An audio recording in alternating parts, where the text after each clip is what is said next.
Okay, so you started by talking about how this is no longer how we are thinking, and 2025 was a year of anti-process, maybe. How did it break down? I mean, and what this is such a powerful part of American history and culture until the 70s. Where does it go, and why are we where we are today? Yeah, well, if process rests on shared values, because if process rests on shared values, we've been having our national values fractured and divided for a long time now, for decades. Uh, January 6th is made of 2020, long time ago, way before 2025, is maybe the great example for our lifetime. Hopefully, let's hope for the collapse of process on the biggest stage.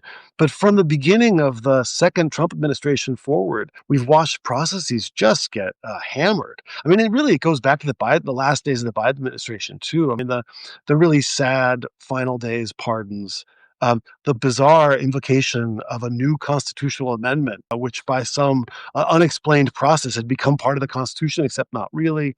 But then from the first days of the Trump administration, from the wild inauguration, which featured not just our elected officials, but an array of unelected billionaires, on to astonishing detain first, think later deportation policies, extrajudicial killings in the Caribbean, remaking of the Department of Defense as a Department of War without any congressional process. I mean, the list goes on and on in the circumventing of the processes. And I think it speaks to, think of the Doge Bros, right? Who just smashed through a whole set of processes. Or we now have administrative agencies that are just making policy without any reference to the 1946 Administrative Procedure Act. And all of this is both a part of a particular coalition, the MAGA coalition, but also it's responding to a widespread national dissatisfaction with processes that seemed endless, that didn't produce results.